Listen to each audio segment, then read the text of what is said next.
I didn't realize you could hear your own heart crack until it happens in a place designed for romance. One moment I was standing in the hotel lobby, sunlight spilling through floor-to-ceiling windows like melted gold. The next, I was staring at the automatic doors, opening and closing, like they were blinking at me, confused, because surely the people I loved weren't actually leaving. But they were. And the worst part? They didn't even look back. I stood there with my suitcase handle still in my fist, my knuckles white, my phone buzzing with a notification that felt like a slap. Thanks again for everything. We'll meet you at dinner. As if I hadn't just been abandoned like a forgotten carry-on. As if I wasn't standing there, alone after paying for everyone's vacation. After paying for their flights, their rooms, their fancy sunset excursions, the private boat ride, the just one more round cocktails, I paid for all of it. And they left me at the hotel lobby like I was nothing. My name is Nadia, and this story didn't start in that lobby.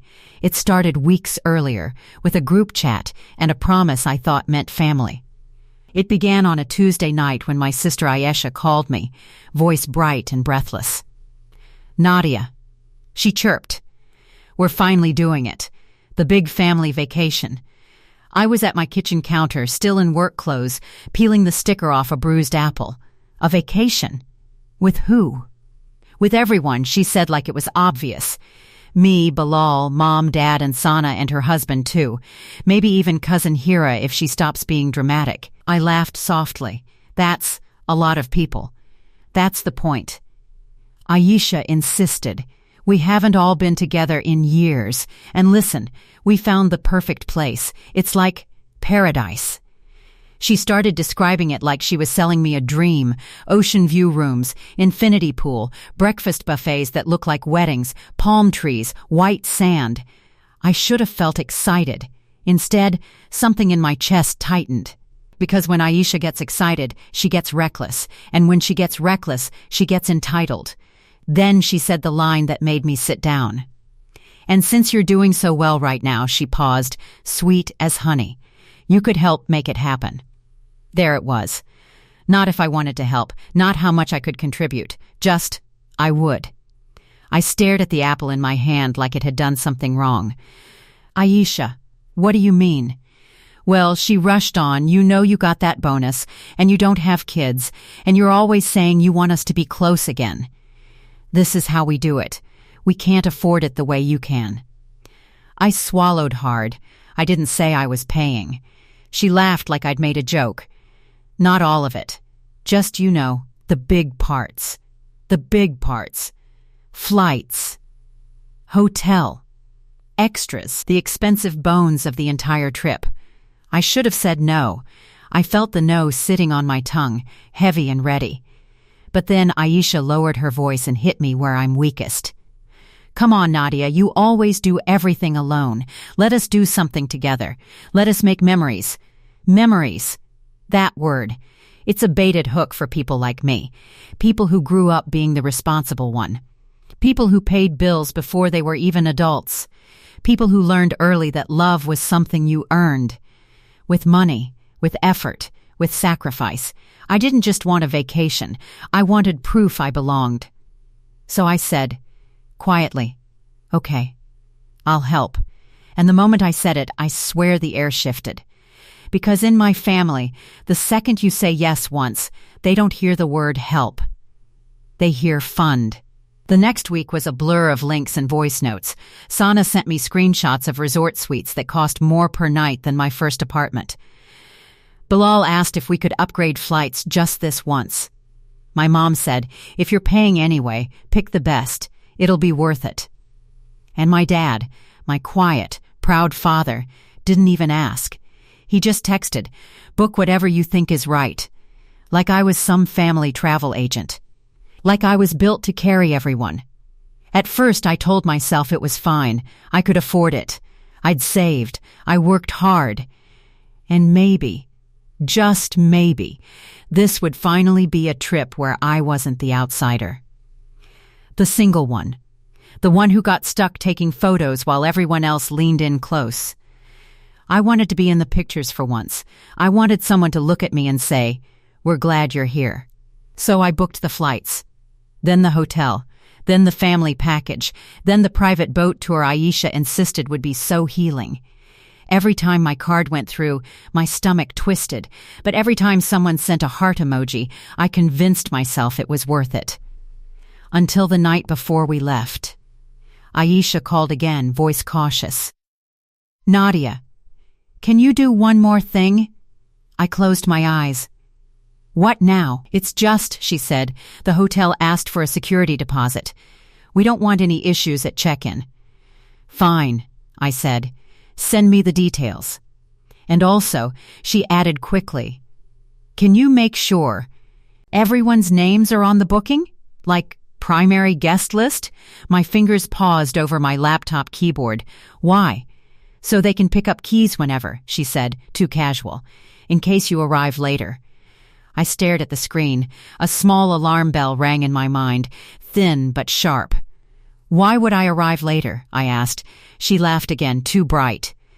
"Nadia, it's just a precaution." A precaution. I should have listened to that bell, but I didn't, because I wanted to believe in them more than I wanted to protect myself. The travel day came like a movie. Airport chaos, rolling suitcases, complaints about lines. My mom clutched my arm and said, "I'm so proud of you, Beta. You're doing something beautiful for the family." My chest warmed at that. It did, and I hated that it worked.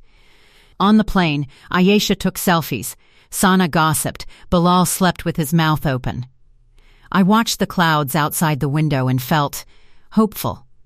Like maybe this time would be different. Like maybe love would meet me halfway. We landed in heat that wrapped around us like a wet blanket. The resort shuttle smelled like coconut air freshener and someone's too strong cologne. When we pulled up to the hotel, everyone gasped because it was gorgeous. Marble floors, sparkling fountains, music like a soft heartbeat.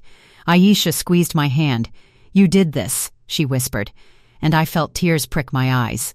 I did. I did this. I did it for them. And then we walked into the lobby. That's when the suitcase handle started digging into my palm. That's when I saw the check-in line. That's when I heard Sana say, "Nadia, can you handle the front desk? We're going to sit." Like I was staff, like I was invisible. I forced a smile. Sure. They drifted away to the lounge, laughing, dropping their bags like nothing mattered. I stepped up to the front desk, passport in hand, credit card ready, still telling myself it was fine. Still telling myself this is what family looks like. The receptionist smiled politely. "Welcome. Booking name?" "Nadia Khan," I said. She clicked on her computer, then her expression changed, subtle but real. "I see the reservation," she said slowly. "But there's been an update." My stomach turned. "What update?" She hesitated. "It looks like the primary guest information was modified yesterday. The booking is now under Ayesha Malik." My throat went dry. "That's my sister." She nodded. "And I'm sorry, ma'am. It shows you've been removed as an authorized guest." The lobby suddenly felt too bright, too loud, like the world had leaned in to watch. "What?" I whispered. The receptionist's voice softened. "It happens sometimes, family misunderstandings, but as of now, you're not on the guest list." My phone buzzed again in my hand. I glanced down. Ayesha's name lit up my screen. And in that second, right before I answered, I realized something terrifying. They didn't drift away to the lounge because they were tired. They drifted away because they already knew. I pressed my finger to my ear, voice shaking. "Ayesha," her response came sweet and airy. "Nadia, we're heading out to the beach. You'll be fine, right? Just tell them you're with us." "Ayesha," I said, my voice dropping into something colder. "Why am I not on the booking?" Silence, just long enough for truth to breathe. Then she sighed like I was the problem. "Oh my God, Nadia, don't start. It's just paperwork. It says I'm not a guest," I hissed, trying not to cry in front of strangers. "It says you removed me." She lowered her voice. "Look, we needed the booking clean. It was simpler. You're making this dramatic." My eyes blurred. Simpler for who? "For everyone," she snapped. "We're trying to enjoy ourselves. Stop ruining it." Then she said something I will never forget. If you didn't want complications, you shouldn't have offered to pay.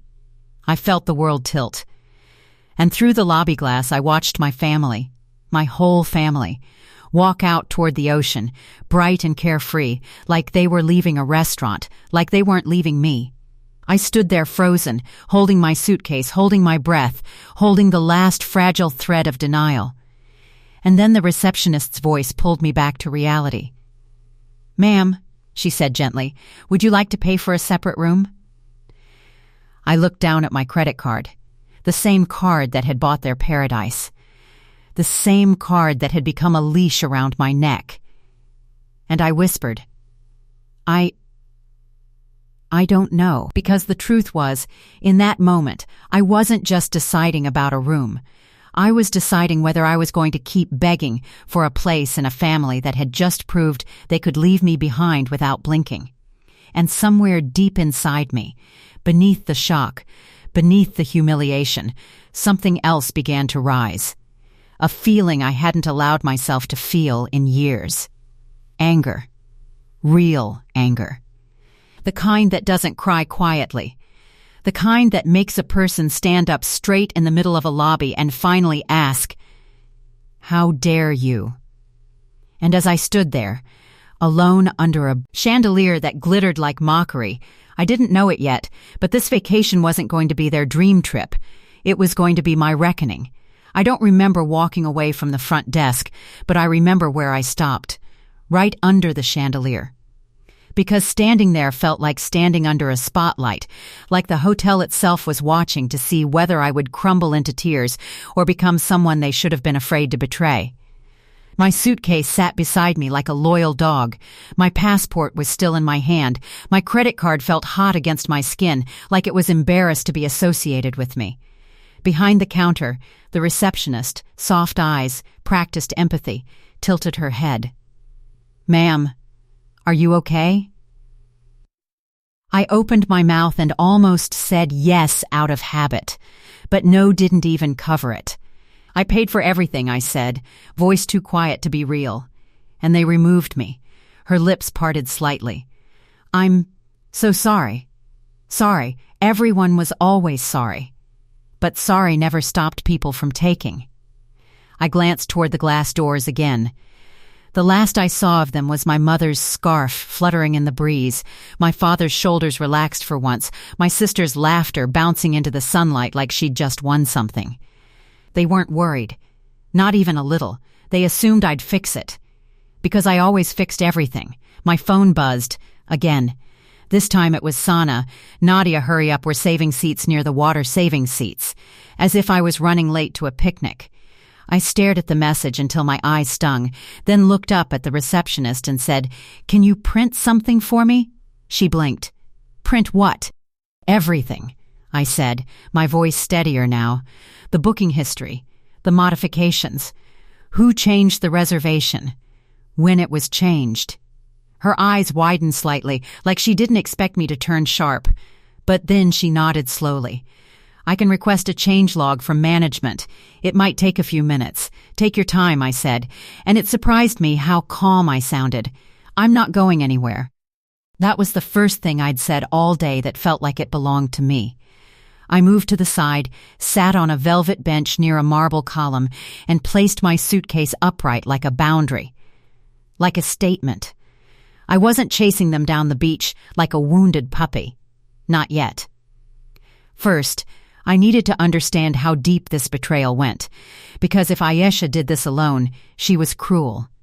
But if everyone knew, then they were something worse. A flock. A pack. A family that had agreed I was the sacrifice. The hotel lobby smelled like perfume and polished stone. People drifted past in linen outfits, smiling into vacation like it was guaranteed. A couple kissed near the fountain. A child dropped an ice cream cone and cried. It felt like the universe was showing me exactly what I didn't have: softness. My phone buzzed again. This time a voice note from Ayesha. I pressed play. Her voice floated out sweetly like she was speaking to a toddler. "Nadia, don't be stubborn. Just book a room under your name if you want. We'll pay you back later, okay? Stop stressing. We're on vacation. The word later rang in my head like a cheap bell. They weren't going to pay me back. They hadn't even paid me respect. And the part that hit hardest wasn't the money. It was the casual cruelty. The way she spoke to me like I was inconvenient, like I was an obstacle in her fun. I felt my throat tighten, but I didn't cry, because something in me had started turning to stone.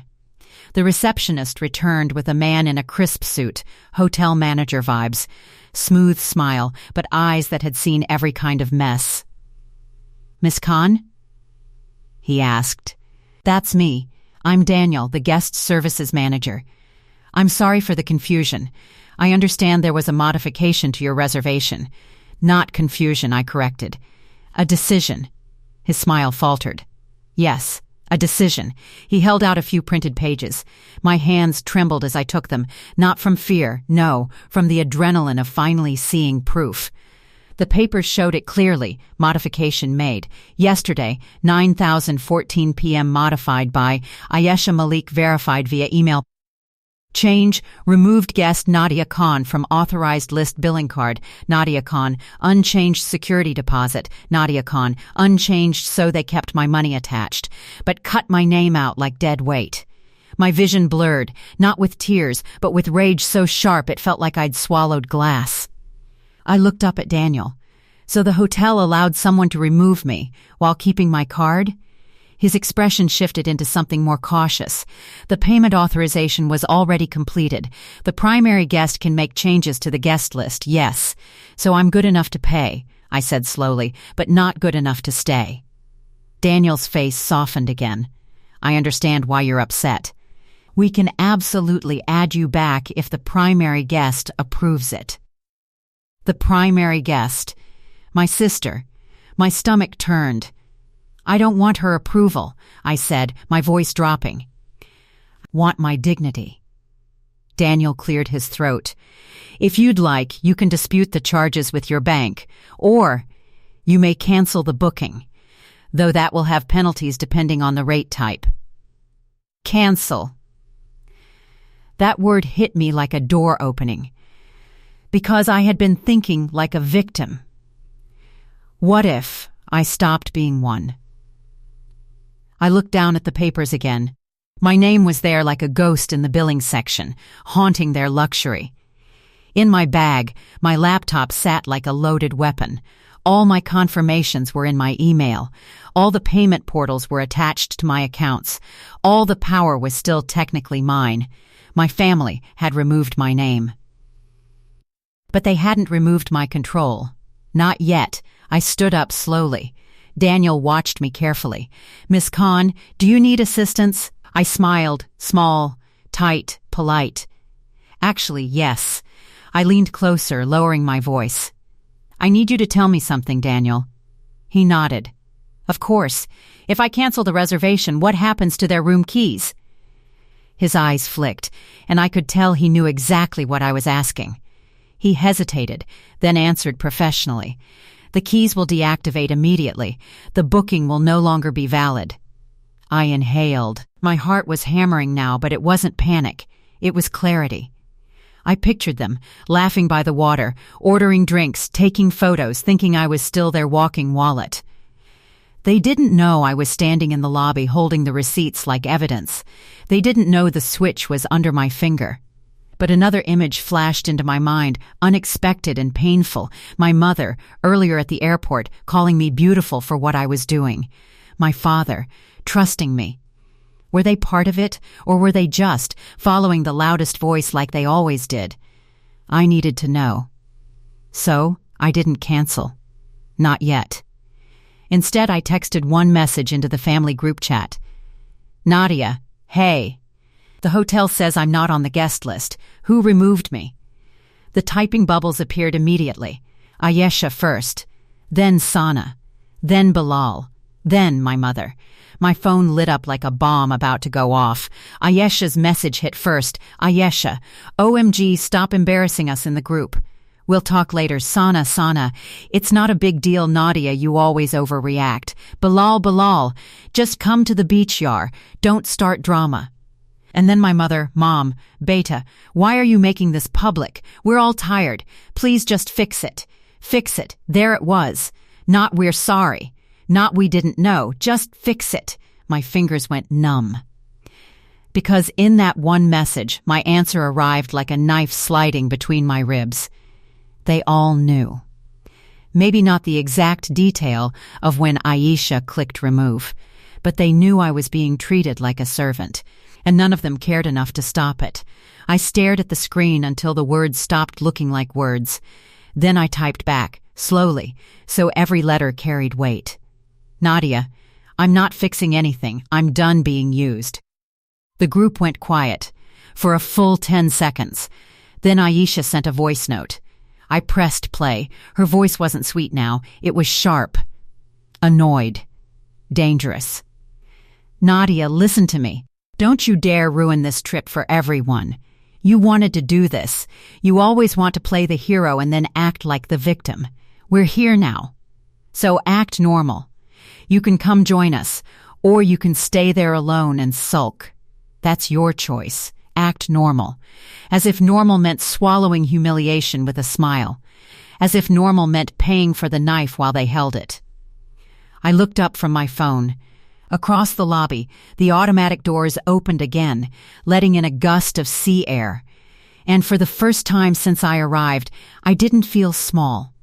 I felt ready. I picked up my suitcase.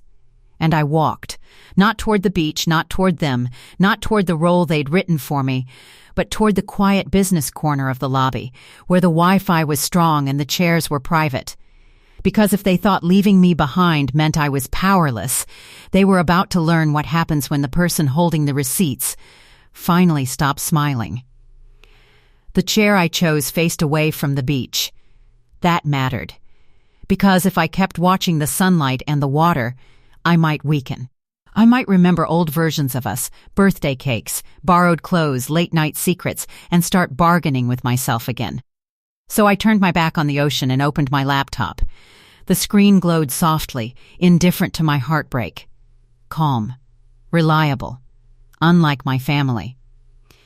I connected to the hotel Wi-Fi, fingers hovering over the keyboard, my pulse loud in my ears. Every login, every password, every confirmation number, I knew them all.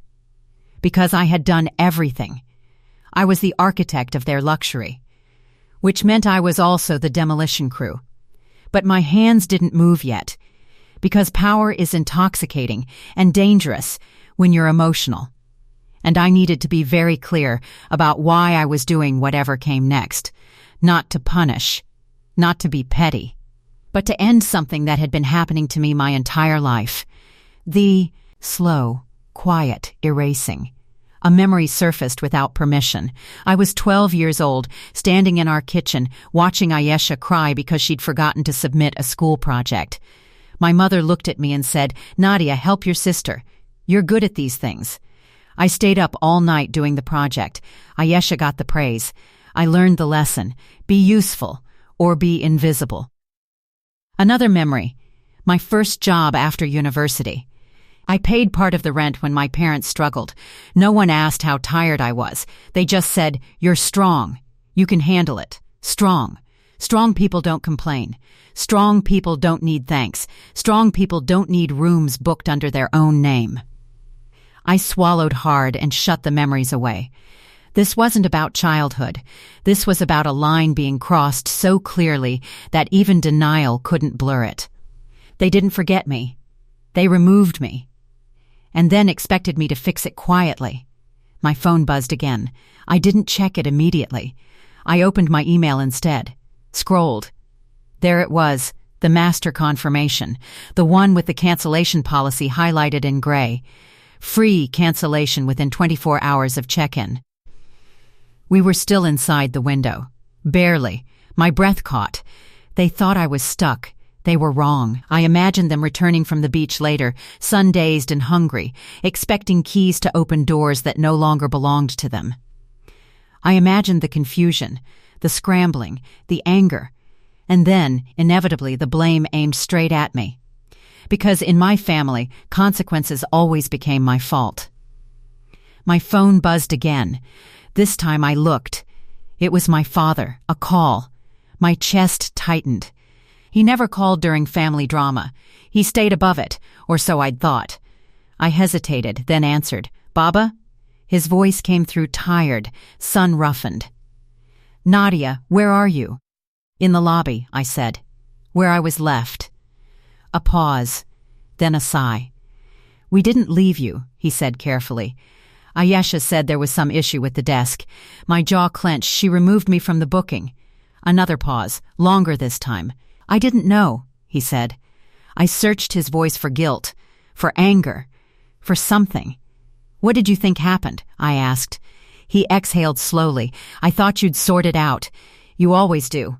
There it was again, not malicious, but devastating. "I paid for everything," I said, my voice shaking now despite myself, "and they cut me out like I was a problem." "I know you did," he said, "and we appreciate it." Appreciate, a word people use when they want gratitude without accountability. "Baba," I said softly, "did you tell Ayesha it was okay to remove me?" Silence. The kind that answers without words. "I didn't stop her," he admitted finally. "She said it was easier this way." Easier. For them. I closed my eyes. "So everyone knew," I whispered. "No," he corrected gently. "Everyone assumed you'd be fine." I laughed, a short, broken sound that surprised us both. "That's worse," I said. He didn't argue. "Nadia," he said carefully, "don't do anything rash. We're family, these things happen." "These things don't just happen," I said. "They're chosen." Another sigh. "Come down to the beach," he said. "Let's talk face to face." I looked at my laptop, at the cancellation button, at the clock ticking in the corner of the screen. "I already am talking," I said. "You just don't like what I'm saying." Then I ended the call. My hands trembled now, not from indecision, but from the finality of what I was accepting. They weren't monsters. They were worse. They were comfortable using me. I stood up and walked back to the front desk. Daniel looked up, reading my face instantly. "You've decided," he said. "Yes," I replied. He gestured toward a quieter side desk. "Would you like a moment?" "No," I said. "I'd like action." I opened my laptop right there, fingers flying now, muscle memory taking over. Logged into the booking portal, my heart pounded so loudly I was sure he could hear it. I hovered over the cancellation option. A confirmation box appeared. "Are you sure you want to cancel this reservation?" "All guests will be checked out immediately. All guests, not me." Because I was never counted, my phone buzzed again. This time it was a message from my mother. "Mom, please don't embarrass us. We're already here." I stared at the message, then typed back. "Nadia, you embarrassed me first." I didn't wait for a reply. I clicked confirm. The screen blinked, then refreshed. "Your reservation has been successfully canceled." Just like that, months of planning, thousands of dollars, gone. Daniel's expression shifted, not shock, but something like respect. "It's done," he said quietly. I exhaled, a shaky breath that felt like it came from somewhere deep and locked. "What happens now?" I asked. "The keys will deactivate within seconds," he said. "Guests will be required to vacate." I nodded. My phone exploded. Calls, messages, missed calls stacking like dominoes. Ayesha first. Then Sana. Then Bilal. Then my mother. Then my father again. I didn't answer. I watched the automatic doors instead. I imagined them trying their cards. I imagined the little red light blinking. I imagined the moment reality caught up. And for the first time in my life, I didn't rush ahead of it to soften the blow. I let it land. Finally. Daniel cleared his throat. "Would you like me to help you book a room here? Or arrange transport elsewhere?" I thought about it. About staying in the same building as them. About sharing elevators. Glances. Tension. "No," I said. "I want somewhere quiet." He nodded. "I'll arrange a car." As he stepped away, my phone rang again. Ayesha's name filled the screen. I answered this time. "What did you do?" she screamed, no sweetness left at all. "I stopped paying," I said calmly. "You canceled the hotel?" She shrieked. "Are you insane? We're locked out." "I know," I said. "You humiliated us." She shouted. "Do you know how this looks?" I smiled faintly. "Yes," I said. "I finally do. You ruined everything," she spat. "No," I corrected. "I ended it." There was a beat of silence. Then her voice dropped, dangerous and desperate. "You think this makes you strong?" she hissed. "You're alone." I looked around the lobby. At strangers living their own lives, at my suitcase standing upright, at my reflection in the polished marble, eyes red, spine straight. "No," I said softly, "I'm free." And I hung up. Outside, a car pulled up to the entrance. The driver stepped out and opened the trunk. Daniel returned with a small slip of paper. "A quiet boutique hotel. 15 minutes away. Ocean view, if you want it." I took it. "Thank you," I said.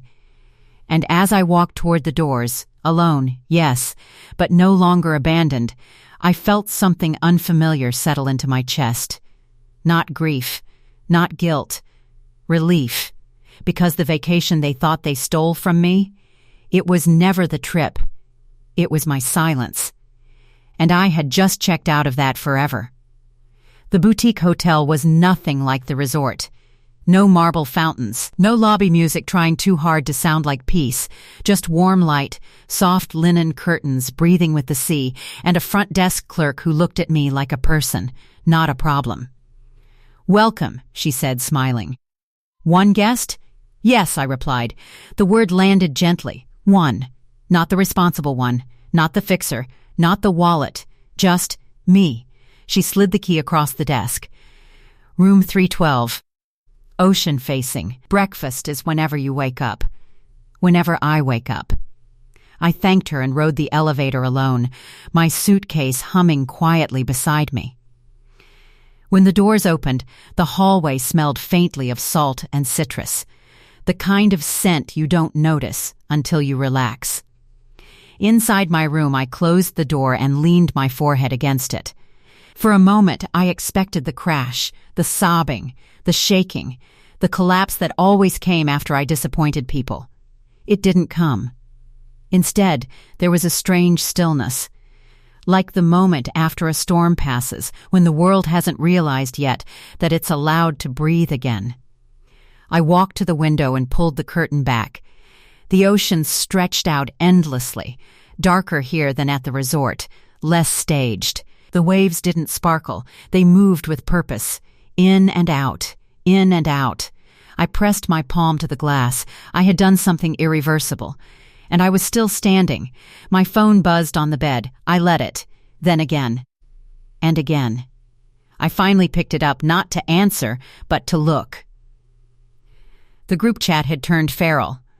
"Ayesha, this is your fault, Sana. How could you do this to family?" "Bilal, you need therapy, Mom. Please stop this madness, Dad. Nadia, come back. Let's talk." Talk. That word felt empty now, because talking was what we did when they wanted me to cave. I set the phone face down. Then, slowly, deliberately, I turned it off. The silence that followed wasn't scary. It was sacred. That night, I went down to the small hotel restaurant alone. No one asked where the others were. No one assumed I was waiting. The waiter handed me a menu and said, "Take your time." So I did. I ordered food I actually liked. Spicy. Too much garlic. A glass of wine I didn't have to share. As I ate, I watched the room. Couples. Solo travelers, an older woman journaling by the window, a man reading with his shoes kicked off. No one cared who paid for what. No one measured their worth and usefulness.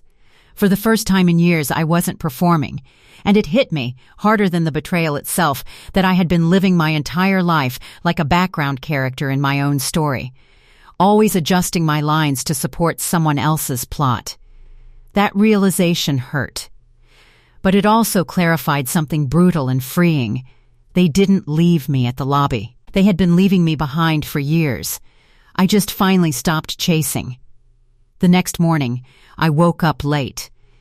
Sunlight spilled across the bed, warm and unbothered. I didn't reach for my phone immediately. When I finally turned it on, the notifications flooded in. Missed calls. Angry messages. Guilt-laced apologies. One message stood out, from my mother. "Mom, your father didn't sleep. He says you broke his heart." I stared at the words, then I whispered to the empty room, "What about mine?" I typed slowly, "Nadia, I didn't break anything."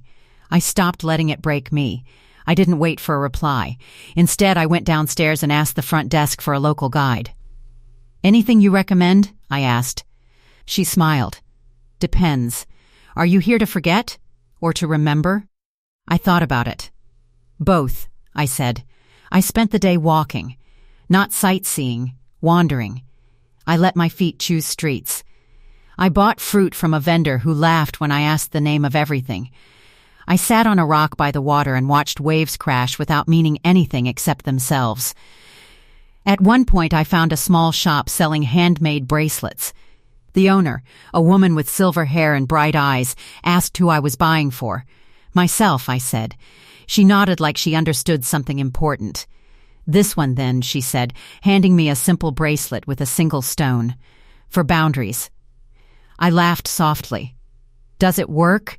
She smiled. "Only if you do." I bought it. Wore it immediately. That evening, as the sky bruised purple and gold, my phone rang again. This time it was my father. I almost didn't answer, but I did. "Nadia," he said quietly. "No anger this time, just fatigue. We had to move hotels." "I know," I said. "Aisha's furious," he added. "I imagine." "She says you've changed," he said. "That you're selfish now." I looked out at the ocean. "No," I said. "I've just stopped being convenient." He was silent for a long moment. Then, softly, "Your mother is embarrassed." I closed my eyes. "Baba," I said gently, "I was humiliated, and no one protected me." "I know," he admitted. "That was new." "I should have," he said. The words didn't fix anything, but they mattered. "I'm not cutting you off," I said, "but I'm not going back to how it was." Another pause. "Then, when you come home, things will be different." I didn't argue. I didn't promise. I had learned the difference between hope and boundaries. "I'll see," I said, and this time when I ended the call, I didn't feel like I was losing something. I felt like I was choosing.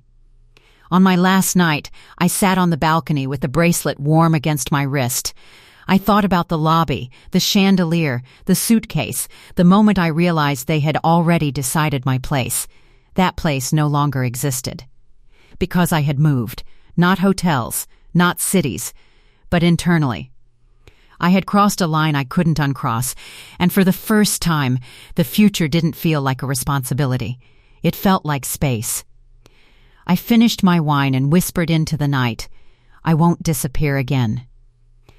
The ocean answered the only way it knows how. Steady. Unapologetic. Present. And somewhere far away, in a resort that no longer belonged to them, my family was learning something I had known all along. You don't get to abandon someone and still keep their sacrifice. The morning I was supposed to leave, I didn't rush. That alone felt rebellious. I packed slowly, folding clothes with care, placing the bracelet last, like punctuation at the end of a sentence I had finally finished writing. Outside, the ocean moved the way it always had, unbothered by my family drama, uninterested in apologies or excuses. I liked that about it. I checked out at noon. The clerk asked how my stay was. "Clarifying," I said. She smiled like she understood more than I said. The car ride to the airport was quiet. No calls. No messages. Just the hum of the road and the strange realization that I wasn't anxious about going home. For once, home wasn't where the problem lived. The fallout didn't wait long. By the time I landed, my phone lit up with the aftermath like a delayed explosion. Aisha had posted vague quotes online about betrayal and jealous people ruining joy. Sana had messaged mutual relatives. Bilal had blocked me, then unblocked me, then sent a passive-aggressive "hope you're happy." I was. Not joyful, not triumphant, but steady. That steadiness terrified them, because chaos was the only language they knew how to manage me in. The family meeting happened 3 days later, not planned, summoned. My mother called and said, "We need to talk. Not can we. Need." I arrived with my spine straight and my expectations low. They were all there. My parents on the couch, Aisha pacing, Sana sitting rigidly, Bilal leaning against the wall like he was bored. The air felt heavy with things unsaid and things said too loudly behind my back. Aisha started immediately. "You embarrassed us," she said, eyes flashing. "People are asking questions." I nodded. "Good." Her mouth fell open. "Good?" "Yes," I said calmly. "Questions are overdue." My mother cut in. "Nadia, you didn't have to cancel everything. That was extreme." "Removing me from the booking was extreme," I replied. "Expecting me to accept it quietly was cruel." Sana scoffed. "You're acting like we planned to hurt you. You planned to exclude me," I said. "And that's the same thing." Bilal shook his head. "You always do this. You make yourself the victim." I looked at him. Really looked. "I didn't make myself anything," I said. "You made a choice." I responded. My father finally spoke. "Your sister thought it would be simpler." I turned to him. "For who?" He didn't answer. Aisha crossed her arms. "You could have just booked yourself another room at the resort." "And smiled?" I asked. "Paid again? Pretended it was fine?" She rolled her eyes. "You have money. Why does it matter so much?" That question landed harder than anything else, because there it was, my value reduced to affordability, because, I said slowly, money was the only thing you thought I was good for. The room went quiet. My mother's eyes filled. "That's not true. It is," I said gently. "You just don't like hearing it out loud." I stood up. That surprised them. "I'm not here to argue," I said. "I'm here to explain what's changing." Aisha laughed sharply. "Oh, please." I didn't look at her. "I will no longer pay for group trips," I said, "or cover emergencies that aren't mine, or be the backup plan when someone else messes up." My mother gasped. "Nadia, I will still show up," I continued. "I will still love you, but I will not be used." Sana muttered, "So dramatic." I turned to her. "I'm not dramatic. I'm precise." That shut her up. My father rubbed his temples. "This isn't how family works." "No," I said. "This is how unpaid labor works." Aisha stepped forward. "You think you're better than us now?" I met her eyes. "No," I said. "I think I'm equal." "And that scares you." Her face flushed. "You ruined my vacation," she snapped. "You ruined my trust," I replied. "And I won't apologize for reacting to that." I picked up my bag. "Don't walk away," my mother pleaded. I paused at the door. "I'm not walking away," I said. "I'm walking differently." Then I left. The weeks that followed were quiet, uncomfortably so. No daily calls, no requests, no emergencies that somehow always required my card. At first, the silence felt like punishment. Then it felt like peace. I started doing small, radical things. I said no without explaining. I booked a weekend trip for myself and didn't tell anyone until I got back. I stopped answering messages that only appeared when someone needed something. And slowly, shockingly, the world didn't end. Some relatives adjusted. Some didn't. Ayesha didn't speak to me for months. Sana kept her distance. My parents tried, in their clumsy way, to understand. One evening, my father said, "I didn't realize how much we leaned on you." I didn't say it was okay, because it wasn't. But I appreciated the truth. One afternoon, months later, I found myself in a hotel lobby again. Different city. Different trip. This time, the suitcase beside me wasn't heavy with resentment. The receptionist smiled. "Booking name?" "Nadia Khan," I said. She nodded. "Welcome. We've been expecting you." The words hit me unexpectedly hard. Expecting me. Not my money. Not my usefulness. Me. As I took the key, I thought about that first lobby, the chandelier, the humiliation, the moment everything cracked open. I realized something then. That wasn't the worst day of my life. It was the day my life finally stopped revolving around being chosen. Because I had chosen myself. Later that night, alone in my room, I took off the bracelet and placed it on the nightstand. It had done its job. Not because it was magical, but because I was. I looked at my reflection in the mirror, older, steadier, less desperate. I smiled, not because I'd won, but because I no longer needed to. One part of the trip remained unfinished. One conversation still waiting, and I knew the ending wasn't about revenge. It was about release. Because the lobby they left me in, I never went back.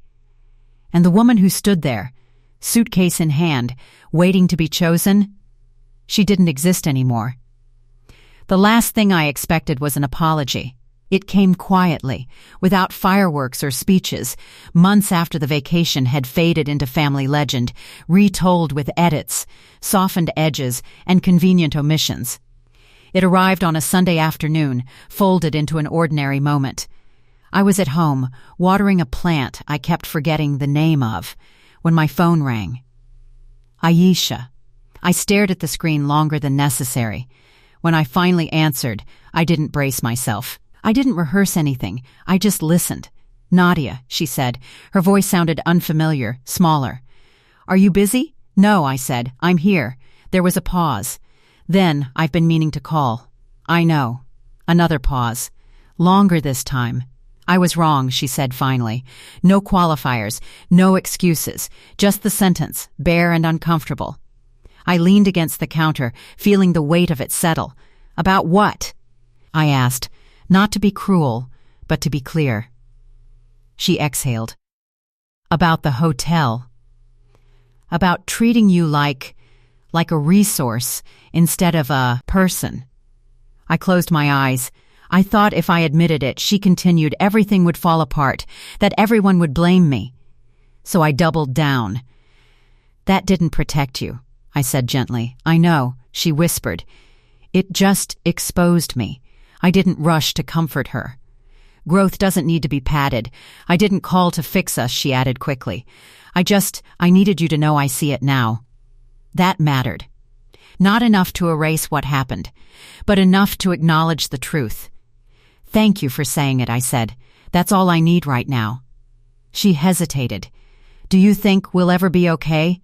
I thought about the lobby again, the chandelier, the suitcase, the moment my name disappeared from the booking but stayed on the bill. I said slowly, we'll be different, and if we respect that, we might be okay. She didn't push. She didn't ask for forgiveness. She just said, I'm glad you didn't disappear. So am I replied.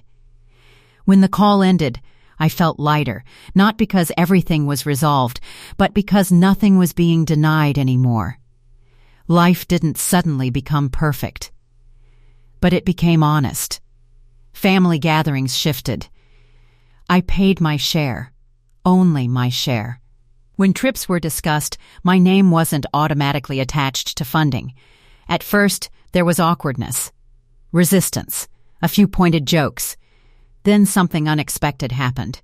They adjusted, not because they suddenly became saints, but because boundaries are powerful teachers, and when people realize access is a privilege, not a right, behavior changes, slowly, reluctantly, but it does change. 1 year later, almost to the day, I booked another vacation. Same country, different city, different version of me. At the airport, I watched families cluster together, laughter spilling over suitcases and boarding passes. I felt no envy. Because I wasn't lonely. I was self-contained. At the hotel check-in desk, the receptionist smiled. Welcome back, she said, scanning my passport. Just you? Yes, I replied. She handed me the key. Room's all yours. That phrase lingered with me. All yours.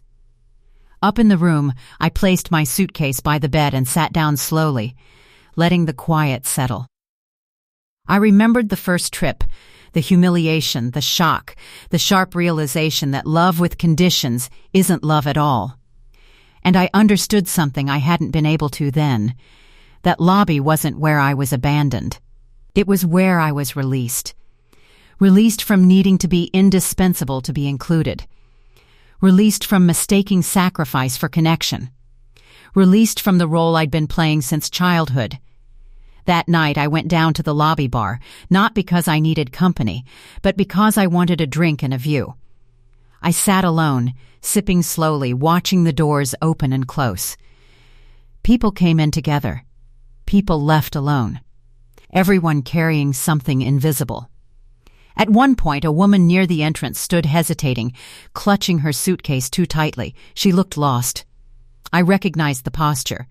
For a split second, I considered going over, offering help. Then I stopped.